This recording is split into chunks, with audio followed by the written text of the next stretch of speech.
Hello, Namaskar, welcome, Swagatam. You're with the Versatile Doctor. My name is Dr. Abhinav Atul, and I am glad to welcome you here in TLB, the digital city. Today, early morning, at least it is early morning here in India, I am very delighted to announce that we have just begun the 14th episode of Authors Interview at TLB. And today we have a young and talented debut author, Charnaye Connor. And as you can see, she's very excited. Hello, Charnaye. Good evening to the part of the world where you live. And please start off and kick off this interview with a brief introduction about yourself. I'm so excited to be here. My name is Charnaye Connor. I am the author of Initiation, and if this is my first novel. And I'm so excited to go ahead and begin this journey. I'm so excited to be here today. Thank you so much for the opportunity. Thank you for welcoming me into your community with open arms and for just being so flexible with me. So I'm really excited to dive in and to really get to know everybody and for everybody to really know about me. One of the biggest things about me is I'm a people person. So everything I do whenever I get an opportunity to interact with people and through video cameras or through these interviews, it really makes me excited because this is the part that I love. I love the connection part. I love talking about my story as well. I do, but I really love talking to people and really like getting to show my personality to everybody so that everybody will see who I am behind the book. And who you are behind the book is so lovely, and I'm very excited that we are beginning this journey today of trying to explore what it took to bring this book out in the open, the book which is called your debut book, which is called Initiation, and it is, I think, a part of a series called the Vindication series, right? Yes, this is book one of the Vindication series, and I this has been such a labor of love. I started this book when I was a sophomore in high school, so I was about 13. Yeah, I was probably about 13 when I first started this book, and I'm 28 now. So if you do the math, that's almost 10 plus years that I've been working on this book, and 15 this book, years. yeah, 15 years exactly actually. So it's been this book has grown and developed just like I have as a person, as a concept. My characters have grown with me. For a long time they were essentially like friends to me, where anything that I was going through, I would kind of put it into the book in different ways to make it seem to make it more to make it almost kind of a way to cope with things that was going on around me. And so really just finding old versions of this book as I'm cleaning up and as I'm doing things, and then watching it become what it is today that the world can see is just really exciting for me, and it just makes me super proud.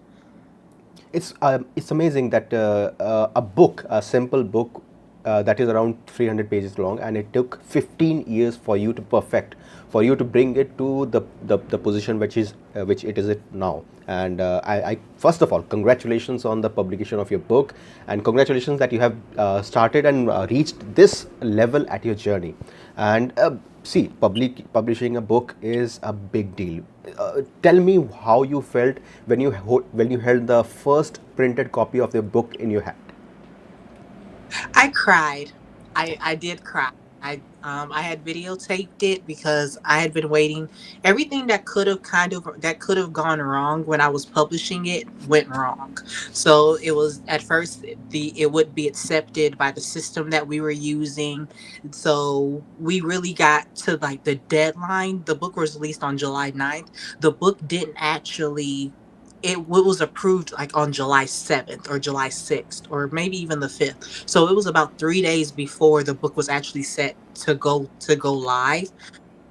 Then that's when it actually went through the approval process. So knowing all of this stuff that was happening as far as publishing and then things that were going on in my own personal life with work and family and things, there was just so much that it felt like it was riding on this moment because this is something I wanted since I was a little girl. Like even before I started this particular book, I started writing maybe when I was a kid, probably like 5 or 6 years old. I would always write stories and poetry and things.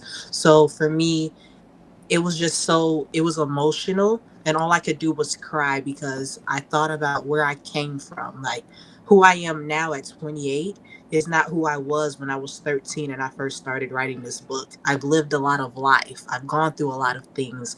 I've overcome a lot of things, and I've become somebody totally different. So to watch this evolution, it was almost like I watched years of hard work come, like, really be put into this book just holding it. So for me, it just meant the world to me, and to see my family there behind the camera and them watching me open the book. They've known for so long that I wanted to do this, and they saw what I went through. It just meant, to me, it just meant it represented a new beginning, a new start. Like, it felt like the world had really opened up to me. And where do we go from here? How many books have you planned in this series? I have 4 books planned in this series, so we have 3 books left, and I'm so excited to just start writing and to share all the rest of them with you, because this is going to be such an amazing ride. Watching Rose as she grows up, not only watching Rose as she grows up, but everybody's watching me grow up as well as I go through this, because as Rose is going through and as Rose is learning, so am I. I'm still growing as a person out in real life, the person that you see in front of you. So I'm just really, really excited about all of this. I'm so excited for my characters to start growing. I'm excited for people to start reading it and to start loving these characters and start rooting for them the way that I root for them. It's really exciting. Okay, so we'll get to your story again in a bit, but let's dive into your book. This is amalgamation of Japanese mafia, Korean mafia, and a little bit of gun violence and romance. I ask this question to a lot of Indian authors when they write a book which is based on non-Indian characters, non-Indian settings. I think this same applies to you. I would like to ask you, what made you decide to write a book which is set in, say, Japan? Your story starts in Tokyo, right? And Yes. then you move to Korea, and Hmm. you are in the US. So what made Yeah. what made you decide to write a cross country, cross cultural phenomenon? So when I was around, really, it was when I was in middle school. When I was in middle school, I actually fell in love. It's going to sound cliche, so please don't judge me. But I got into K pop, and I was introduced into K pop just one day while I was on the internet. And then naturally, I took a liking to the music. And then I'm an intellectual person. So when something catches my attention, I kind of become obsessed with it. So it went from music, and then it went to watching TV shows. And then watching TV shows, I would see things that were different in their culture than it was here in America. So I would, again, it would lead to me to ask, why is this happening? So I started researching the history of Korea, researching the history of Japan, and really falling in love with the resilience and the story and the culture that was before me, and kind of being a fan of K-pop for almost, essentially, it's about almost 15 years. So it's been really cool to kind of watch how things like anime and things like K-pop and J-pop have made its way into American culture, where now it's almost normalized. But when I was into it, it was kind of a weird thing that nobody understood. So me choosing to write this book was really an olive branch of really wanting to highlight another group of people that were also people of color, but also bridging the gap between two different cultures, essentially. And really, it's really a labor of love. I know that I chose the mafia setting for it, but it just really worked with the story that I wanted to tell, the bigger message that I wanted to give people. So it was really perfect. And I really hope that when people read this, that they see that I really did try to do research. I really did try to study. I really did try to do this and make it as authentic as possible, but still make it very relatable. And one of the things that I kind of have a unique experience with was I had the opportunity to study abroad in Asia. And Granted, I did study abroad in China, but seeing how many people from other nations were there as well, including there were some Koreans that had come, and there are some Japanese people that had come. And if you know the history of like Korea and Japan, and even China in there as well, you would see that that's something that, wow, like that really it wouldn't normally happen, but it just shows you the beauty and the humanity of people. And that's really what the message that I want to get across is, that the world is so full of love if you just let it. Like, people don't have to be enemies. You don't have to dislike anybody because they look different from you. I don't believe that me writing this book diminishes my culture, diminishes me as a person.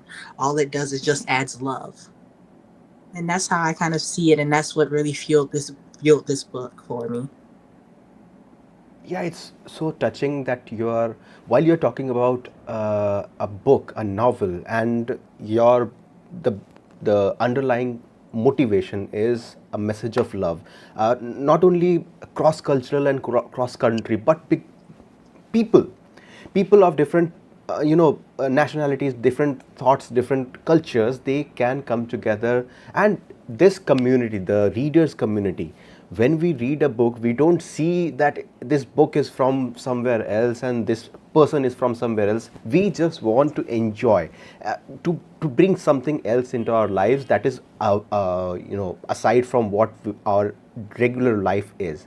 And I'm very, very proud of you for doing this, to bringing this message out into the world. Next question. So, Rose is a kind of a everyday girl's name. Is she a redhead?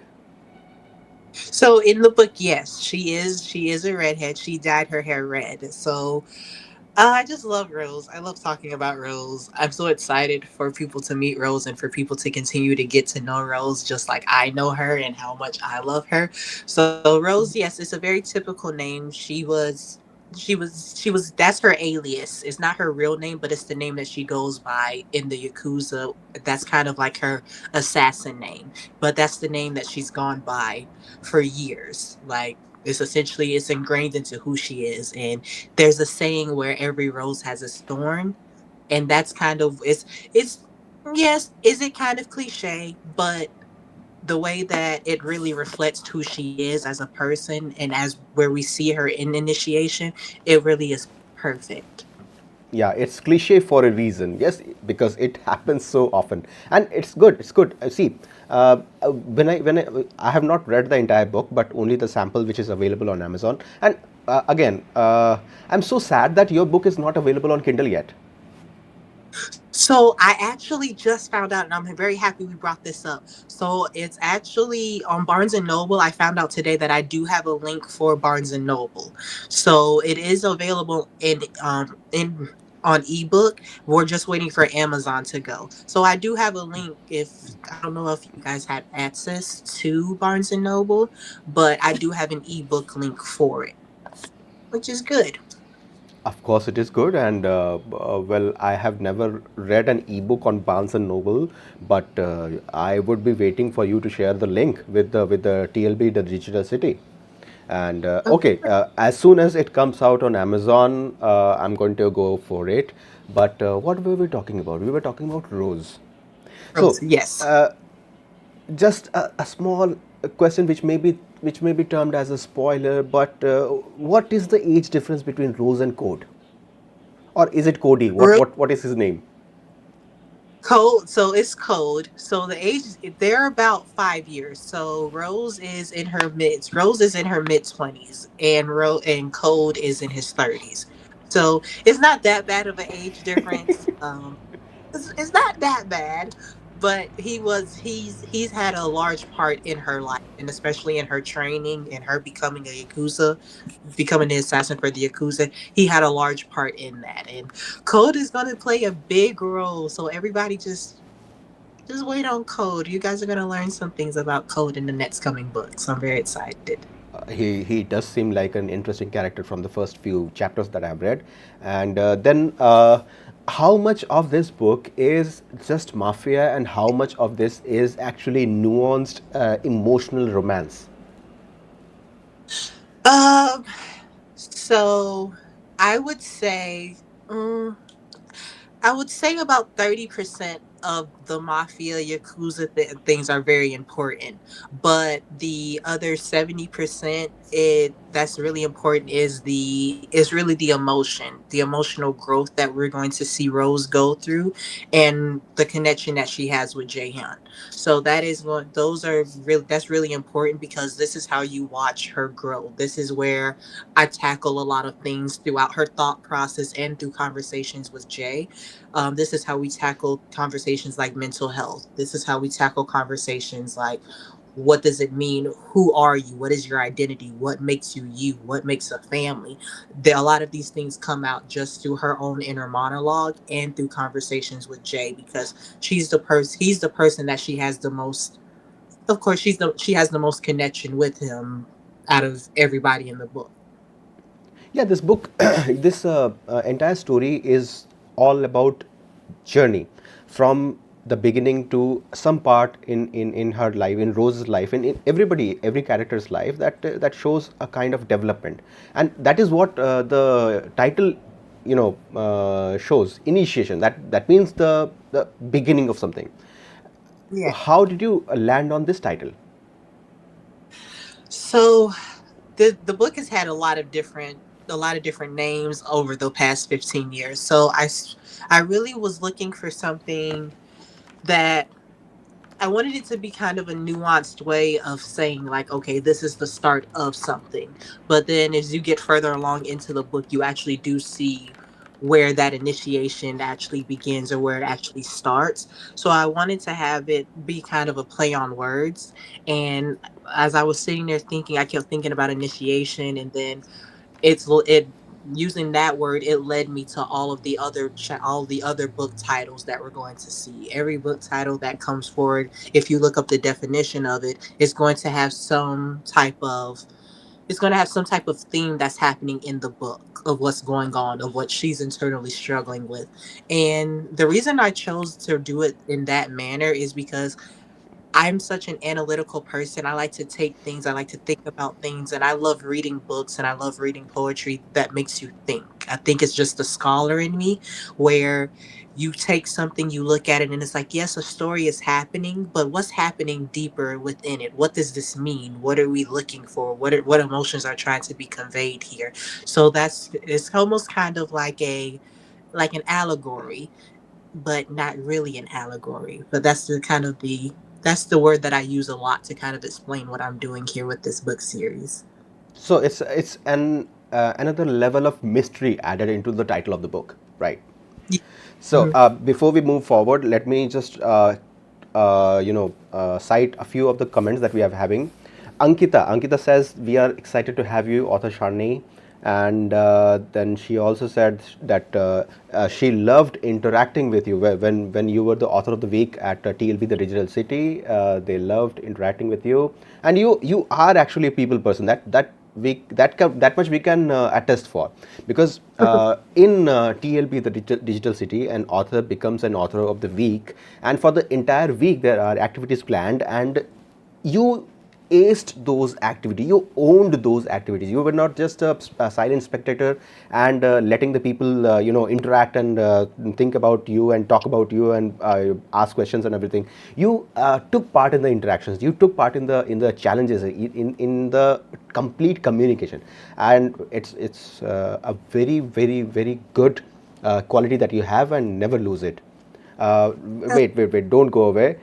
This interview is such a treat. Oh, thank you. That I think that is a compliment to me. Thank you.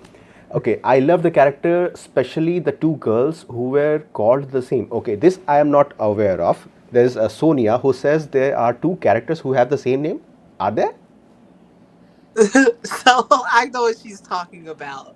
So in the when I was the author of the week, there was somebody that was actually in the book that was named that in the group that was named Rose, they called her Rose, Oh, and then my main character, her name is Rose.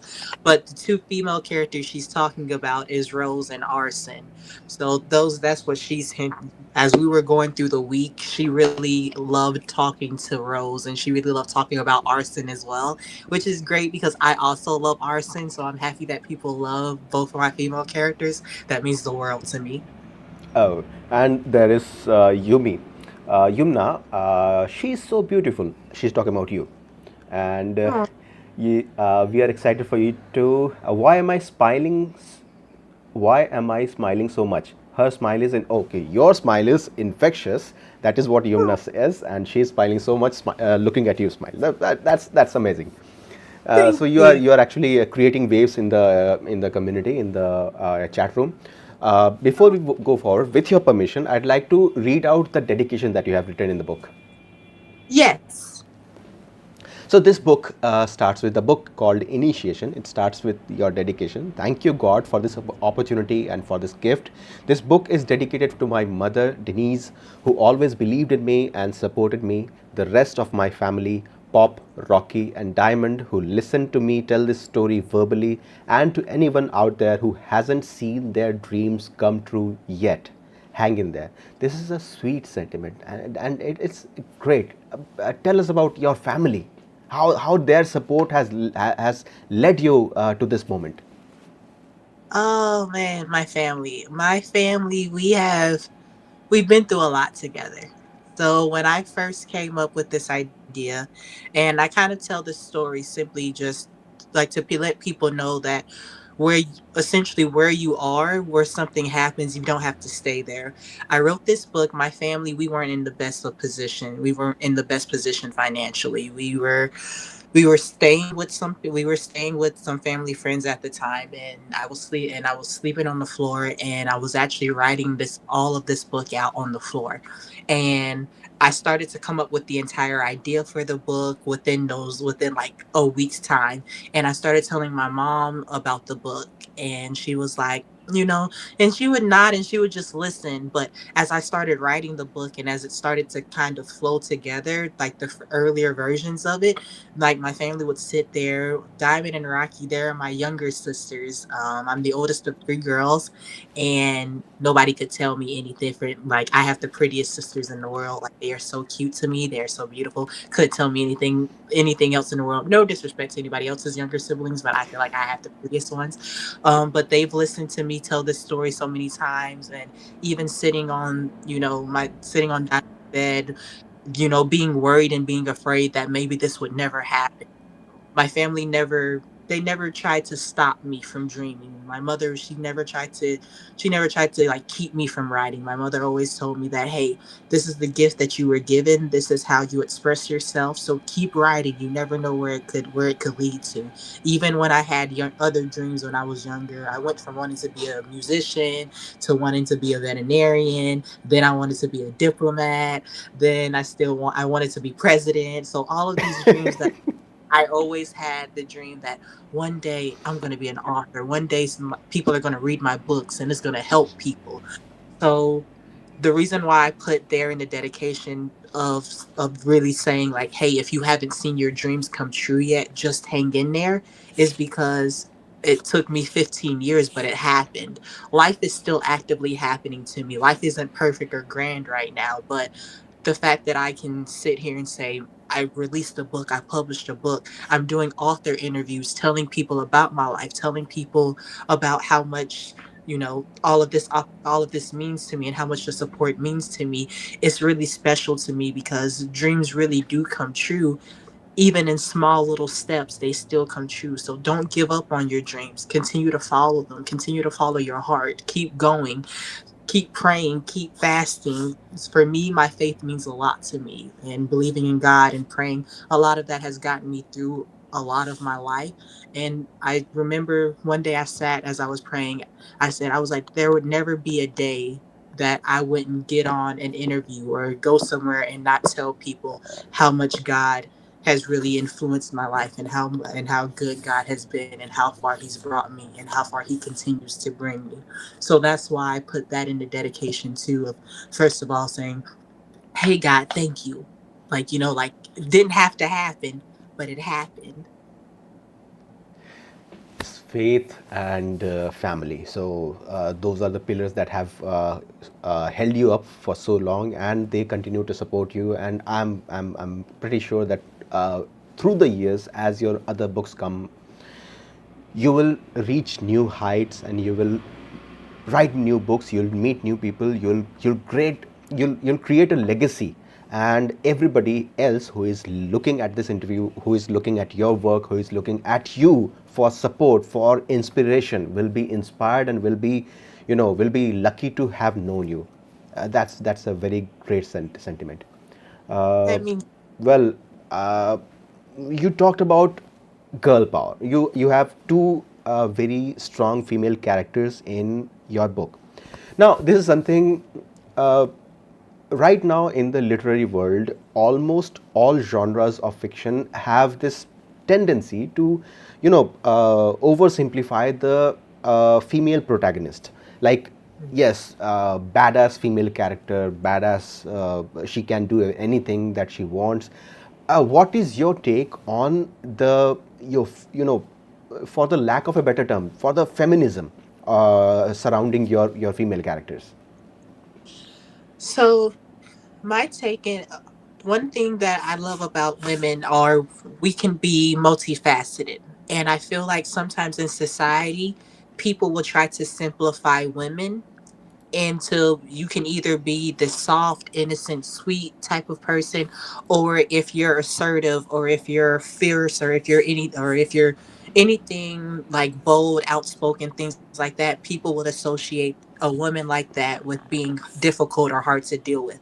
And the one thing that I've learned about women, especially as I've grown up and even watching my mother, is that women can be both. We can be both soft. We can be in power, we can be in charge, but we still can have this very feminine edge to us. And the thing that I love about both Rose and Arson are they have these very strong, bold personalities where where they're outspoken, they are opinionated, they're women in positions of power, they have wealth, they have money. So when they say move, the world will move according to how they say it. But when you also meet Rose, you start to see these deeper layers of Rose where she starts to peel back the layers. And I think that's the beauty of being a woman, of us being able to be both soft and sweet, but also being kick ass when we need to, or being badass when we need to.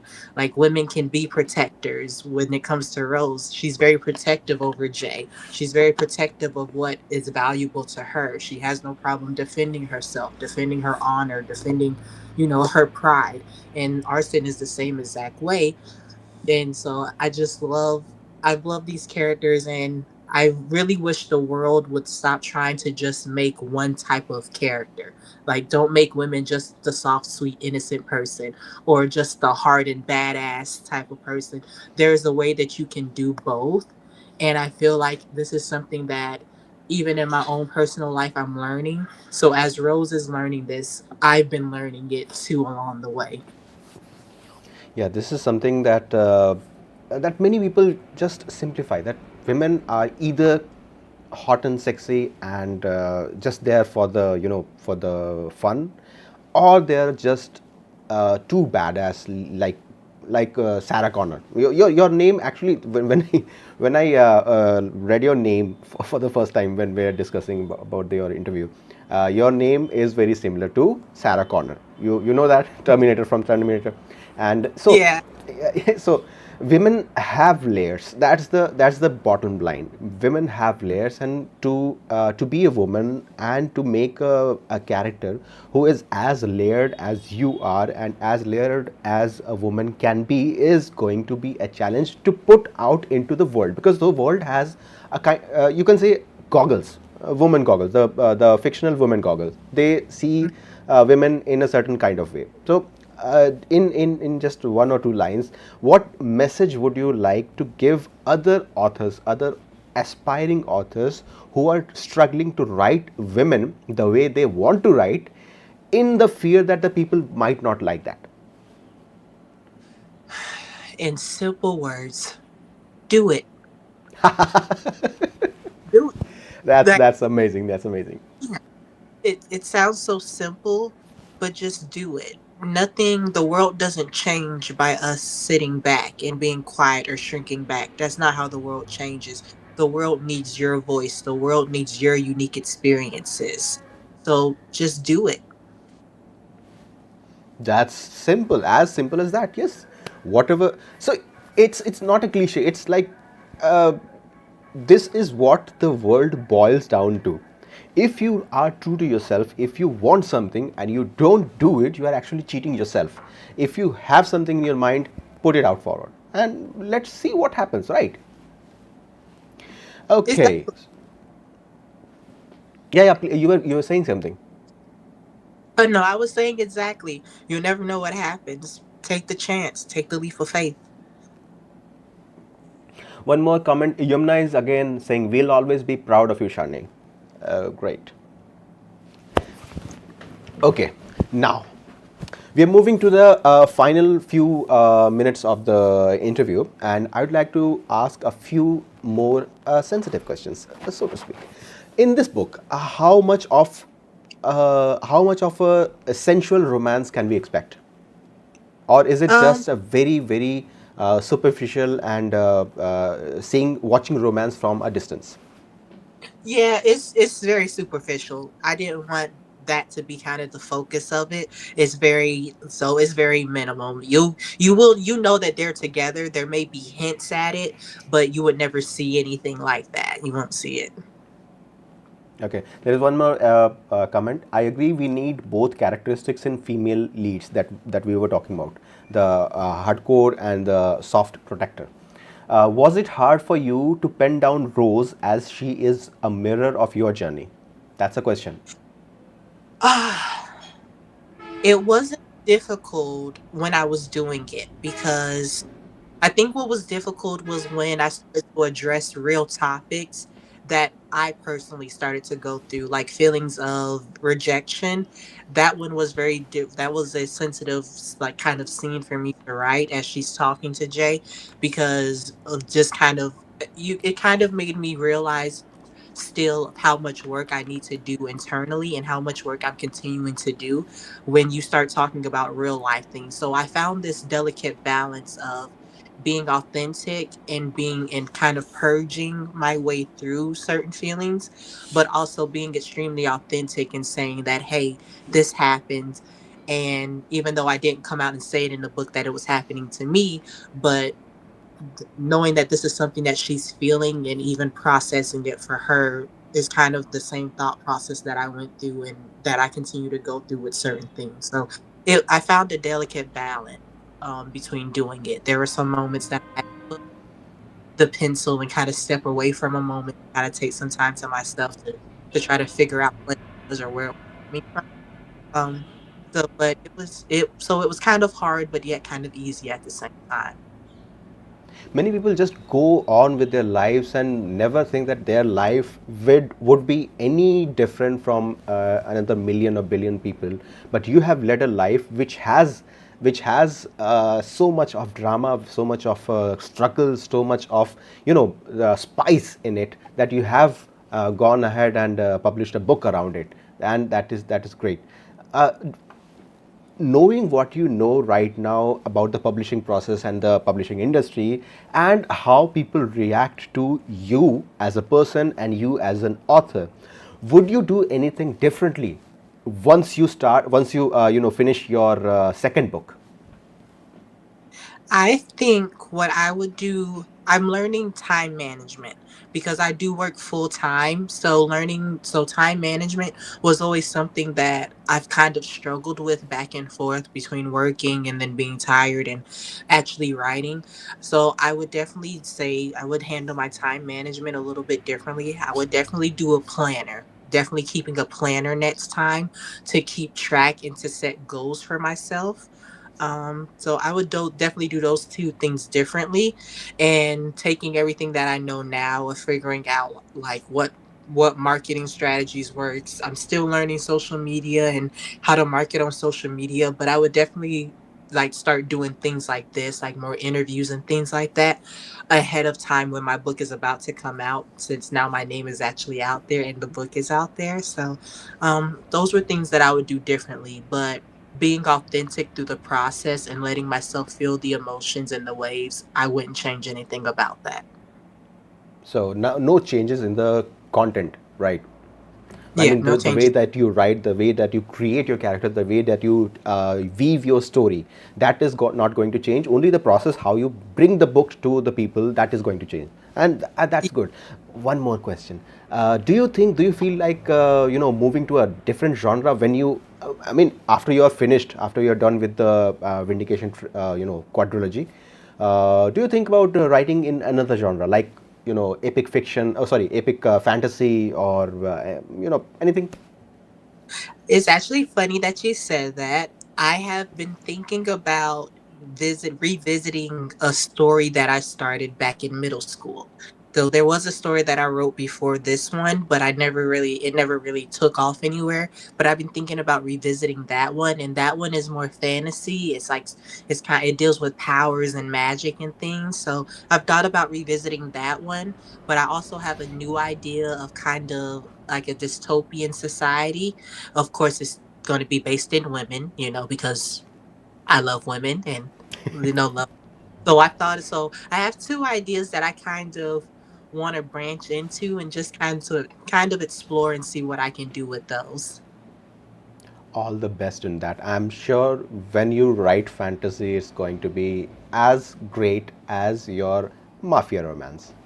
So, moving forward, what is your favorite part of this book of initiation? What is your favorite part? You can quote something from your book that you have in your hands, or you can just narrate something to us.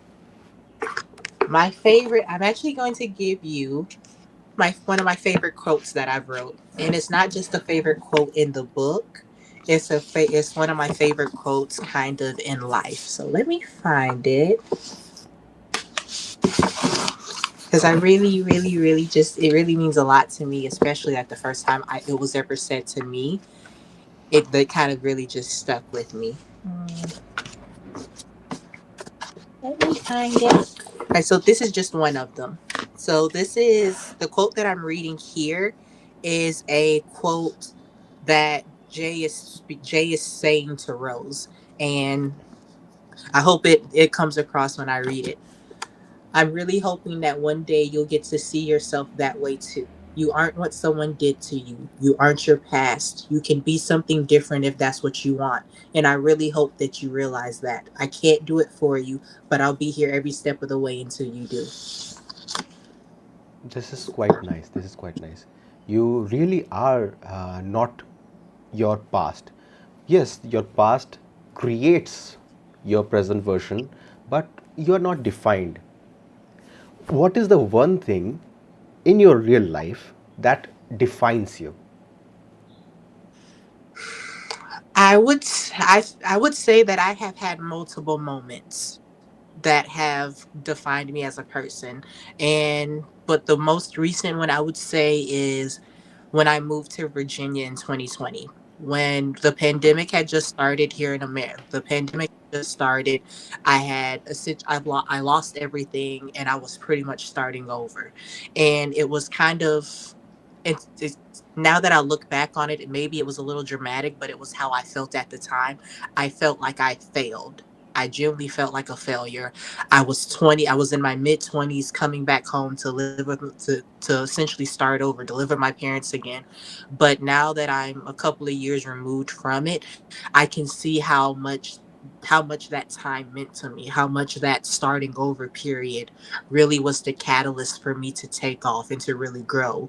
I was able to release my book. I was able to go to therapy. I got reconnected back to God. I found my faith again, and I really started to love myself in the way that it needed to, in the way that I should have been loved.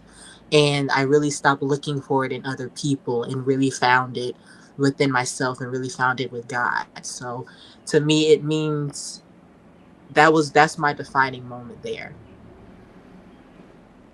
In a way that the pandemic actually was a life changing event. Yes, it was a catastrophe, but it was life changing for those, like like there is the saying, whatever doesn't kill you makes you stronger, right? Yeah. So one before we move to the really personal stuff, I would like to give you this opportunity to. This is an open mic, okay? For the next few minutes, the mic is yours, and the audience who are listening, who are viewing you, they are listening to you. What is the one message that you want to give to everybody? Oh, the pressure is on. Okay. The one thing that I would want to say to everybody that's listening is, and we've said it before, but I'll say it again, is where you are right now doesn't have to be where you stay. It doesn't have to be where it doesn't have to be what makes you. It doesn't have to be the thing that breaks you. Sometimes you have to break in order to heal. Sometimes you have to break in order to figure out what you're made of. And the process sucks. It does. Pain hurts. It is going to always hurt. But use that pain, try to figure out why, figure out what happened, understand it and accept what happened, but then choose to go forward. Healing is not linear. It's every day. It's not going to look like a perfect straight line. You're going to have good days and you're going to have bad days. But keep going. Keep praying. Keep fasting. Keep seeking wherever whatever it is that you're chasing, keep going after it.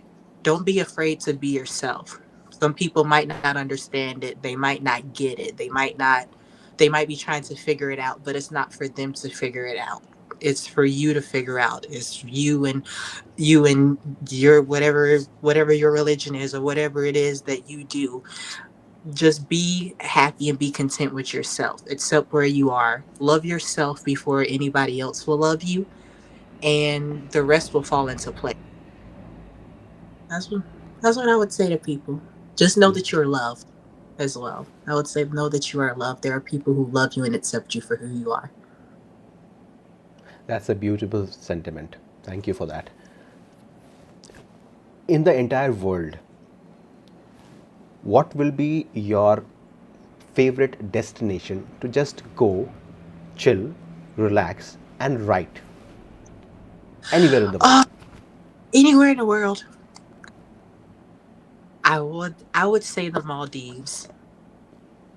The Maldives. That would be like if I could go one place and just sit there and just be on a beach and just look out at the ocean, it would be the Maldives. Okay, and how does President Charnaye look like? Oh, what does President Charnaye looks like? Like if I was president, Yeah. it would be wonderful. For one, I just want to let you know that there would be no war. Like I got excited when I thought about that. I believe in a world. If I was president, there would be no homelessness, there would be no poverty, there would be no inequality, there would be no sexism, no racism. There would like no isms would be in the world whatsoever. I would say that the rule of the world would be love everybody. Now, of course, and if you didn't like, of course, there are going to be some people who don't love everybody, but whatever. But I would really drive home this point of like justice and fairness and equality and respecting each other and respecting people's values, no matter where they come from. I I would really show what unconditional love looks like. Like people can say, "Oh, I love you," this, that, and the third, but then there's always like an attachment. Like I love you unless you're this, unless you're.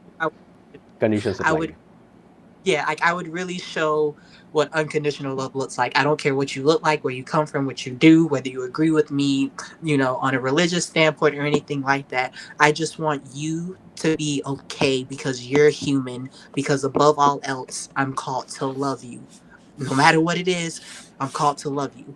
And that's what it would look like. So there'd be no poverty, no racism, no like everybody would get a fair chance, like a genuine fair chance. Whatever you do with your fair chance, that's your business. But I really want people to have a fair chance in life, from like the little babies that are being born to even the older people that are still there that have lived their entire lives. That's what the world will look like. A President Charnaye. The world would be an amazing place. Everybody would be happy. The world would be sunshine and rainbows. It would be. A huge shout out to President Shani, and the comments are flooding in. Yes, thank you, Author Shani. Felt like a warm hug, such a powerful message. Uh, I hope you become president. No people would love you. No, love you, and loved President Shani. So fingers crossed for President Shani. And okay, so in your personal journey, where would you like to go next? I mean, you have a full-time job, you are now a published author, you have a few books in the pipeline, and so a few things are set in your life. What's next for Charnaye the person, not Charnaye the author, but the person? Ah, what's next for me personally? Honestly, it's going to sound crazy. It's going to sound cliche, but it's to keep growing. It's to keep healing. It's to keep growing in my relationship with God, as my relationship as I view myself. Of course, I would love to get married at some point in time. Whenever that moment comes for me, whenever my person is there, I would love to get married and have a family. Um, I really One of my biggest things in life is I want everything I do to be done in love. I want it to have a purpose behind it. I want to leave the world a better place than what I found it. And I've always been that type of person. So personally, it's just to continue to grow.